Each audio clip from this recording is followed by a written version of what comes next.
Hello, my name is Tarja and this game is Morels the Hunt, and I'm going to check what the weather is in Indiana country. Good, that means we can go UFO hunting, and let's start at 7 a.m.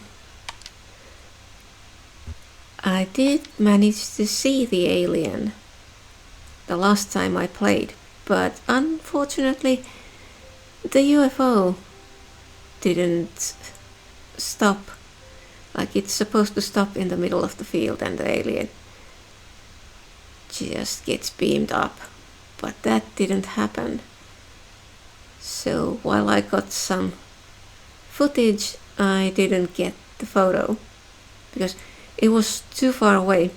If I had been on the other side of the field, I could have taken the photo, but too much distance, so no point even trying.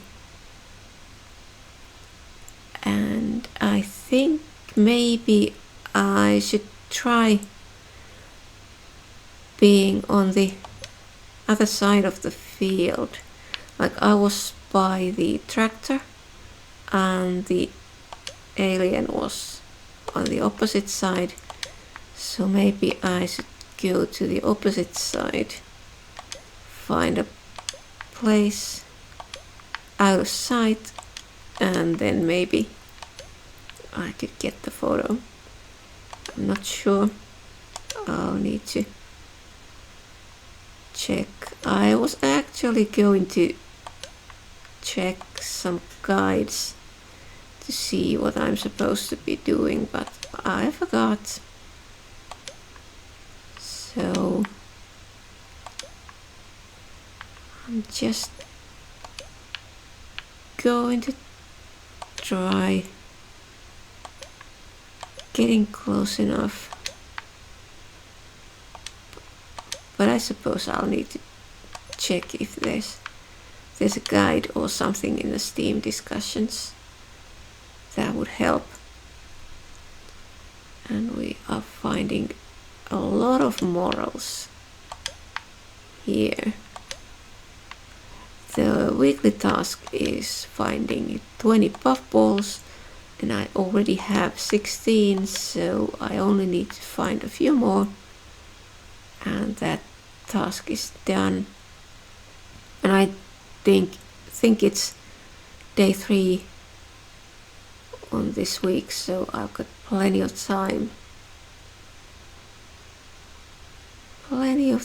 for that task. So in the previous video, the werewolf hunt, I was talking about AI, and that ended with me saying that the AI is taking over, and then I forgot to finish that thought. So I thought I might tell you the story of my translation career, because that's basically the story from DOS to AI, and it's unbelievable how much things have progressed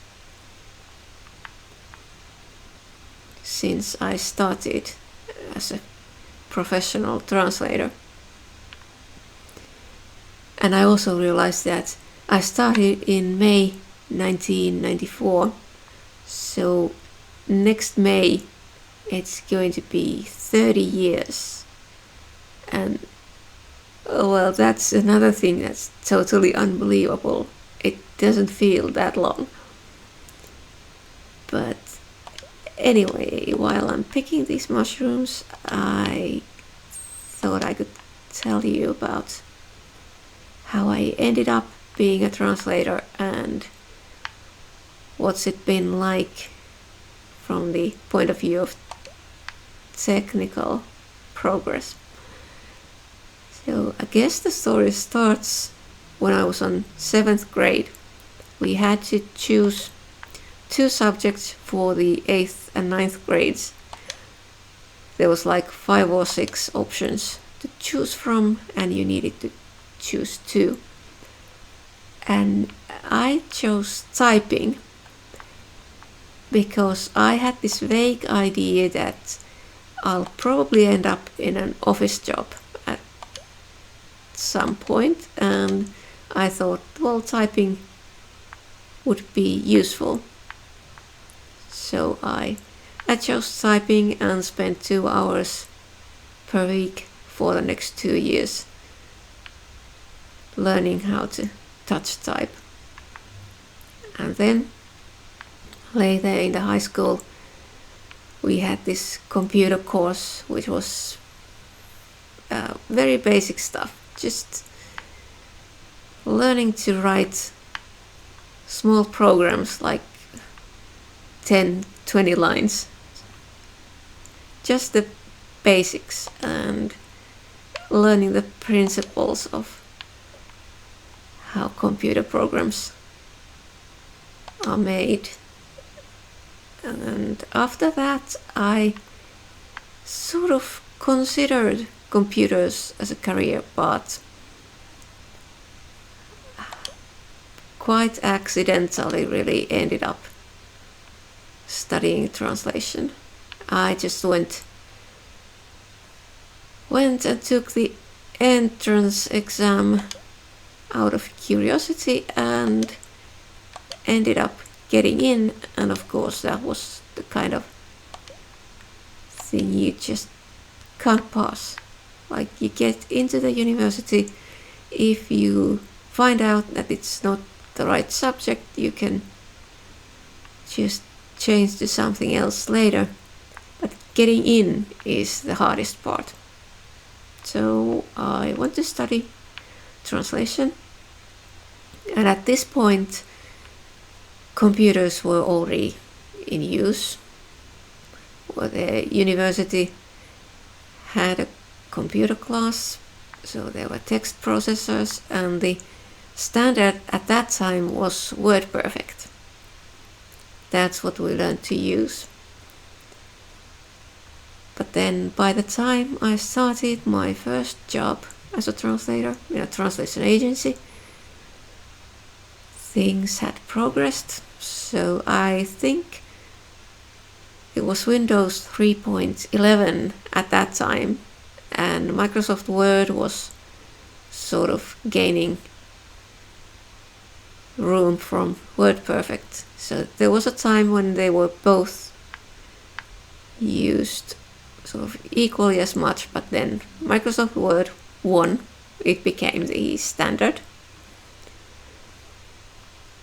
And by the time I worked in the translation agency for 4 years, and by the time I was leaving, the translation memory programs had already been in use for some time. We didn't use them much because they were quite expensive, but there were some clients who just gave the agency licenses for the program, so we could use the translation memory to translate some of their user guides and whatever else we were translating for them. And my next job was in an IT company, and there I was translating and writing user guides. So my title was technical writer, but it included translation as well, and the software was databases made for Lotus Notes, so I learned about those, as I was basically a software tester as well. And then I think I worked there for 6 years, and then there was just this lot of layoffs and all these negotiations almost yearly, like who's gonna get fired. And that was getting frustrating and a bit scary as well. You never knew when it would be your time to go, so I decided to leave.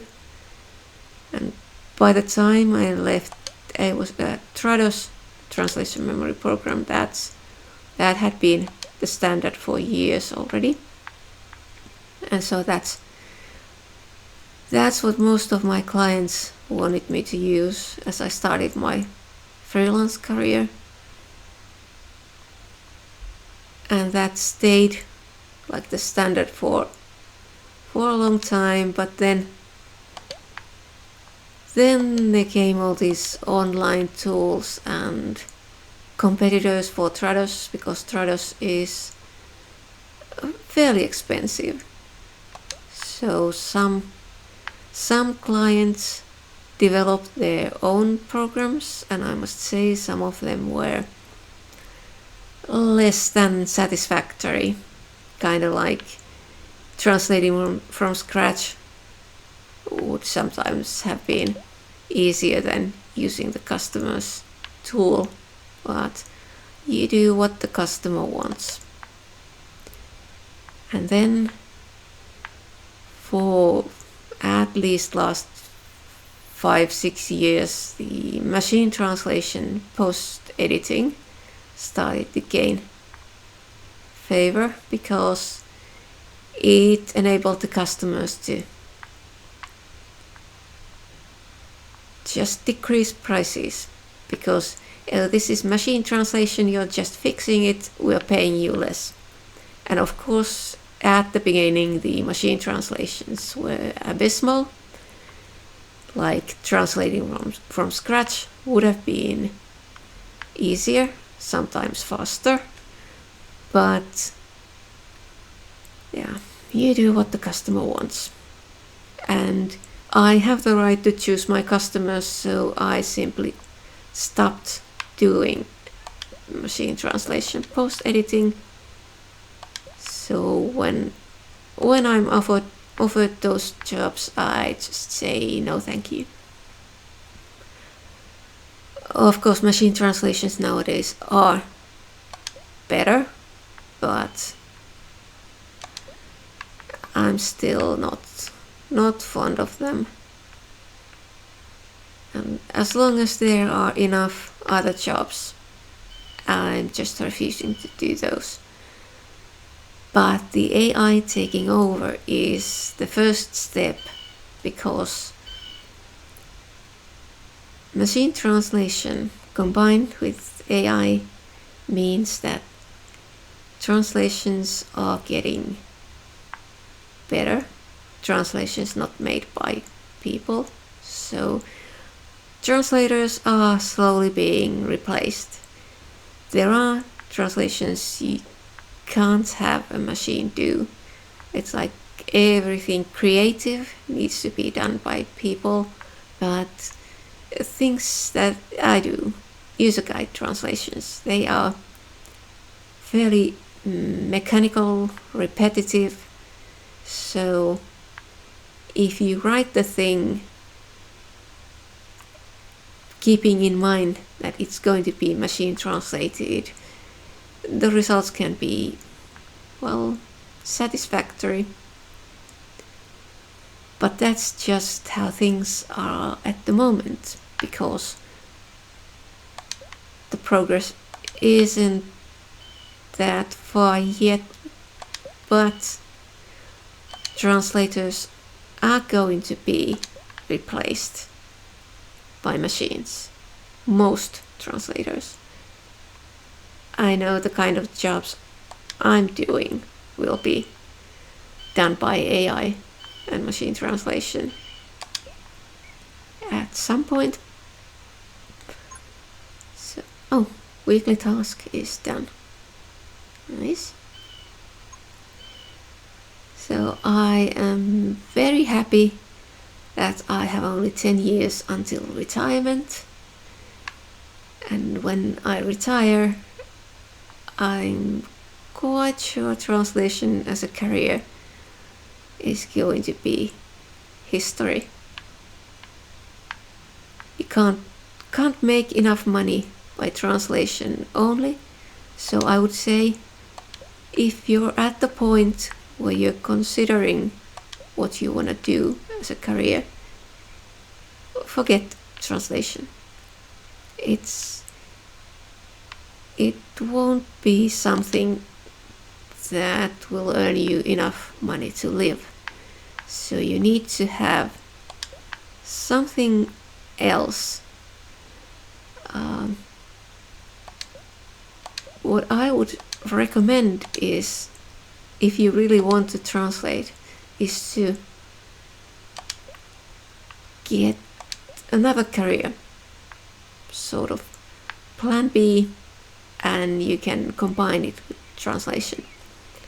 For example, medical translations, those will always require people to check and correct, because the risks are high and there are so many possibilities of things going wrong that people will always be needed to check the final result. So you may have AI and machine translation doing the basic work, but then you need a human to check the results, and that means there's going to be a lot more translations when machines are doing the work, and then you need to have those final results checked by humans. So medical, maybe legal, and probably some business, but sort of the very basic business stuff is easily done by machines. So you need a career where you gain advanced knowledge of specific subject, and then learn foreign languages, and those combined will give you sort of translation abilities that will still be necessary and needed. Just the way I did it, just studying translation and learning while doing all the specialities that I have gained while doing the job, like hardware, software, video games, stuff like that. It won't work anymore. You need to have another career. And of course, when you have training for something else, if you can't find translation jobs, then you can just find a job on that other career. So that's why it's plan B. And translators aren't the only ones who will be replaced. There's a lot of writing stuff that's going to transfer to AI. Like, I've been doing these AI projects, so I've seen what the chatbots can do already, and they are learning all the time. So anything that's writing related and that's not creative is going to be done by AI. And it's not going to take that long. So you need to consider getting a sort of skills that will be easy to transform into something else. Like having just something very specific, that you can only do one thing, is very risky these days. And you need to be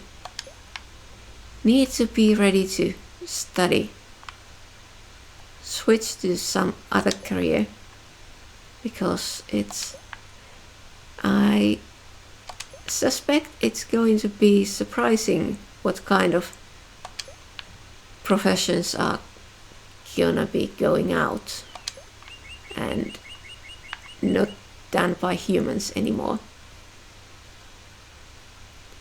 So we don't even know at the moment all of the things that will be done by AI at some point. They are done by humans now, but then someone is going to find a way to make an AI do the job, because it's going to be cheaper and faster. And if the results aren't quite as good as when done by humans, it's going to be good enough because of all the cost advantages. Like, getting it done cheaply is going to be very now I don't remember the right word. It's going to make companies to use the machines, AI and anything else that may come along. They'll be using those, because even if the results aren't that good, it's going to be so much cheaper. It's kind of, oh, the UFO is there, good. That means we might get the alien. So it's basically the same thing as moving manufacturing to China. Well, when I was a kid, it was made in Hong Kong, and then Hong Kong just grew and became sort of a business grew, and it became more developed and so on. So it changed, and it was made in Taiwan next, and then made in China, and whatever else, made in India, and the production is moved to anywhere where you find people who are willing to work for pennies. And that is unethical, but that's how businesses work. So jobs that can't be done by cheap people are going to be done by cheaply working machines.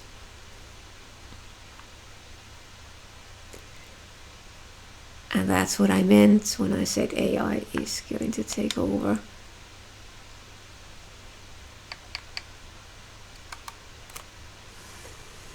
Okay, that's snapping turtle. Maybe we're not getting too close.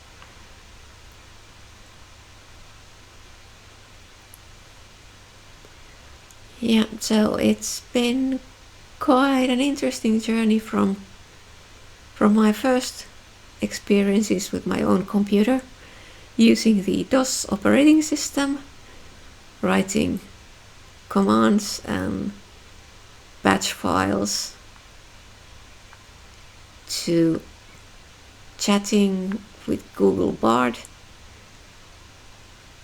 And I admit Bard is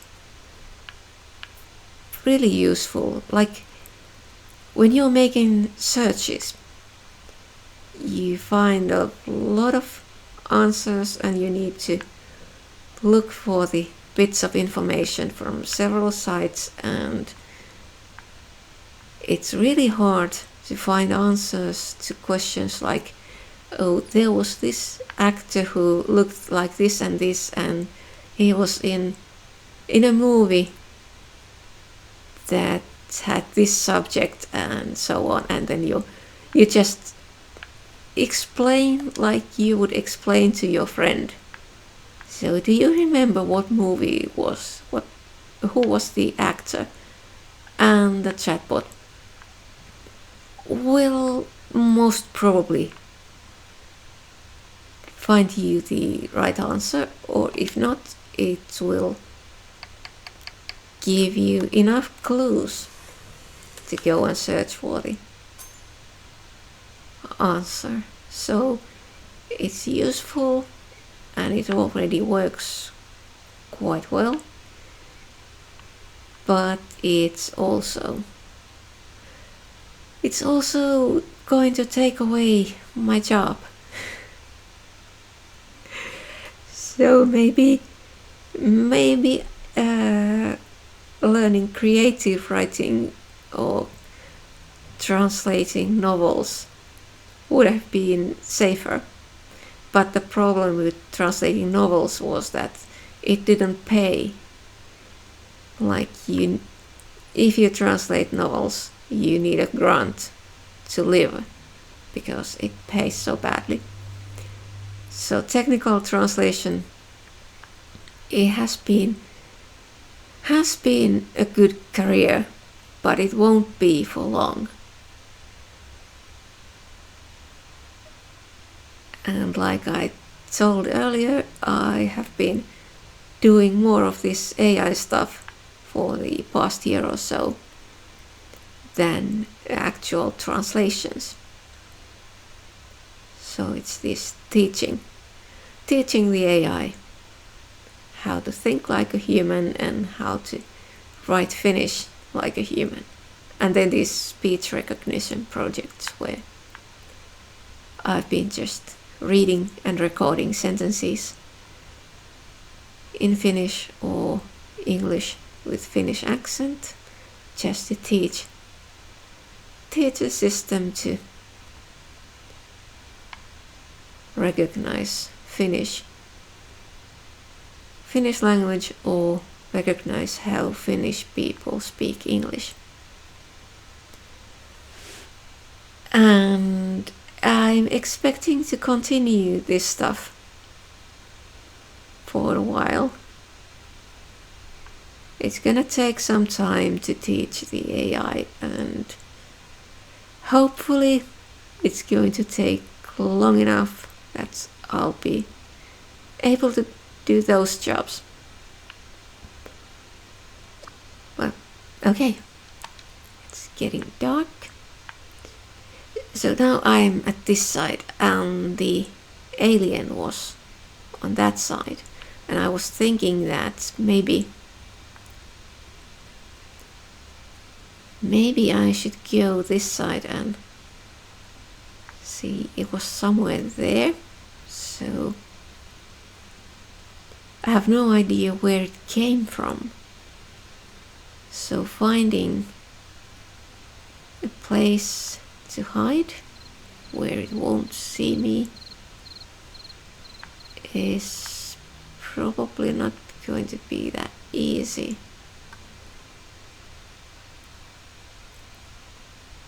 But I could try this in the middle of these bushes.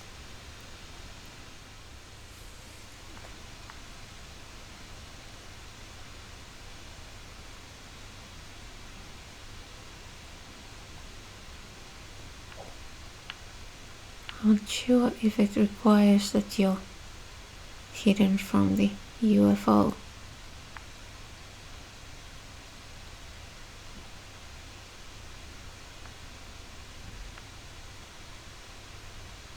But if the alien sees you, it's gonna run and not come at all.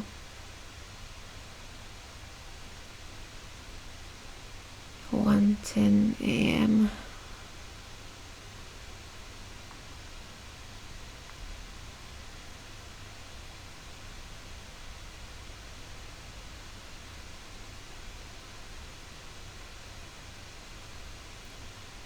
And the thing is, I think somebody said that it was gonna come from that side of the field, where that tractor is. So I'm wondering if that can vary, so that sometimes it's on this side and sometimes on that side. Yes. Now the question is,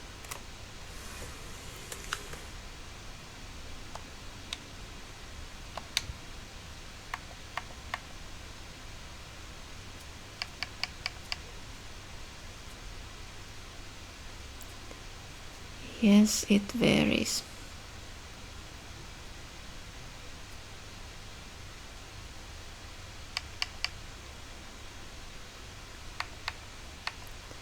And the distance is too much. So I was on that side the last time, so it came to this side, and now I'm on this side, so it's on that side. And it's too far away.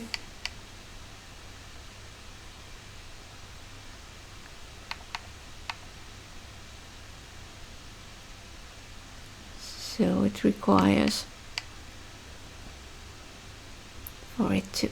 Okay, is it going to come in the middle of this field? So maybe...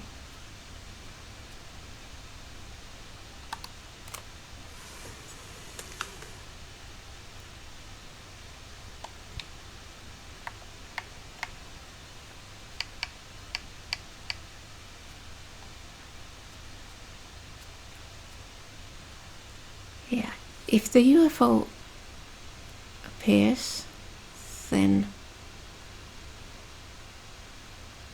it should come running to the beam, and maybe that would be close enough.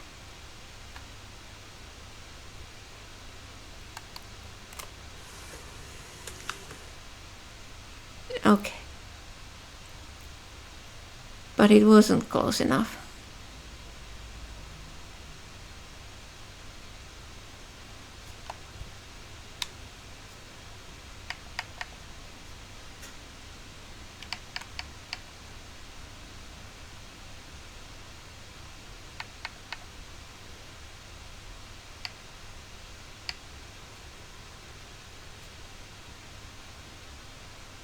Yeah.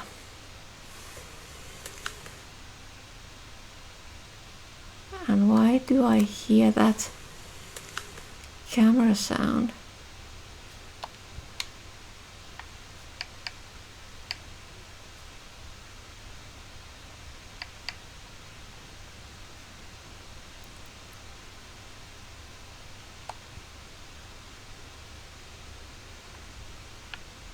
And then it's gone.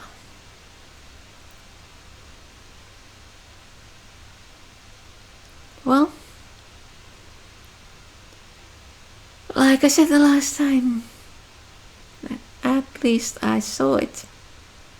So I saw what happens. But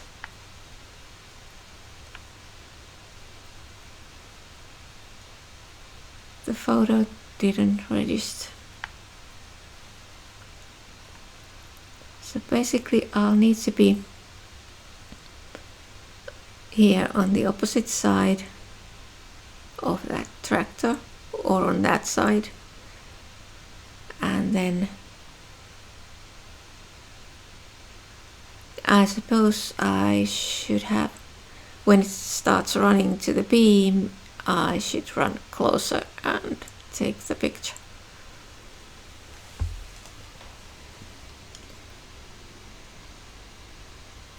Well, getting closer every time. Last time I just saw it, this time I saw what happens. So maybe the next time I'll get the photo. Yeah. So too, but I think I'm finishing here for this time, and I'll try this again another time.